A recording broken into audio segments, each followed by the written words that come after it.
Unaweza ukasubscribe na ukabonyeza alama ya kengele ili kuwa kwanza kupata notification. Rais wa Marekani Donald Trump ametoa kauli kali akishutumu Irani kwa kile alichodai kuwa ni matumizi ya akili mnemba kutengeneza video za mashambulizi ili kudanganya ulimwengu kwamba nchi hiyo ina uwezo mkubwa wa kijeshi kuliko ulivyo katika uhalisia.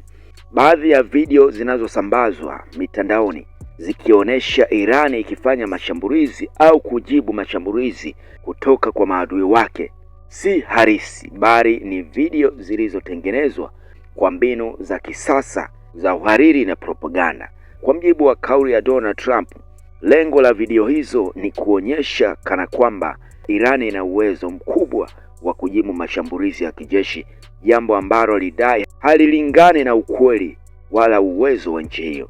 Katika maelezo yake, Donald Trump amesisitiza kuwa propaganda za aina hiyo zimekuwa zikitumiwa mara nyingi katika siasa za kimataifa ili kuathiri maoni ya umma na kujenga hofu kwa mataifa mengine.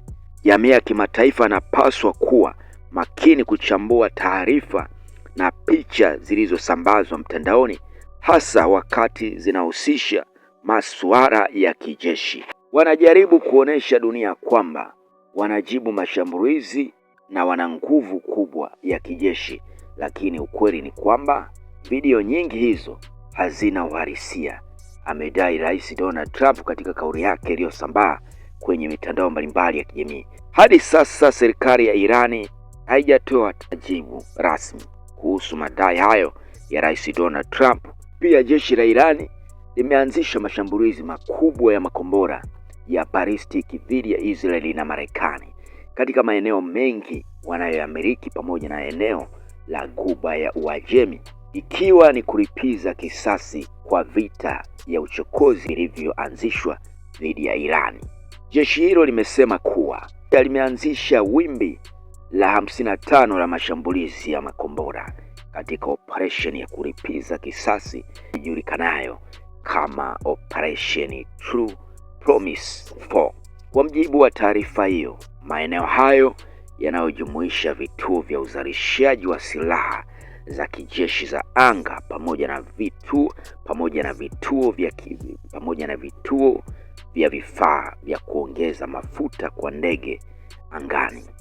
Mashambulizi hayo yametekelezwa kwa kutumia makombora ya kisasa na yenye uzito mkubwa pamoja na makombora ya kasi kubwa ya hypersonics, yani ndege za kisasa zenye uwezo mkubwa wa uharibifu.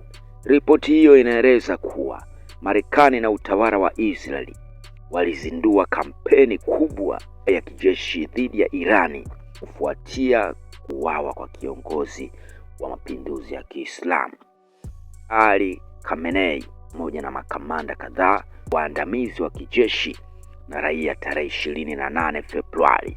Mashambulizi hayo yalihusisha mashambulizi makubwa ya anga dhidi ya maeneo ya kijeshi na ya kiraia kote nchini Irani na kusababisha vifo vingi pamoja na uharibifu mkubwa wa miundombinu.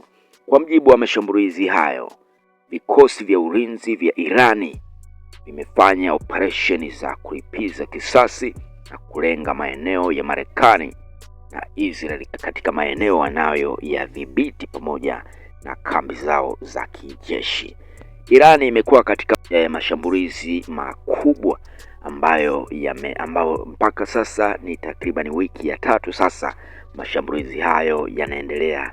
Vita bado inaendelea nchini Irani, huku Rais Donald Trump akikanusha. Ni hayo tu ambayo yamejiri kwa siku ya leo, nami nina sign out. Comment yako hapo chini ni muhimu sana mtazamaji.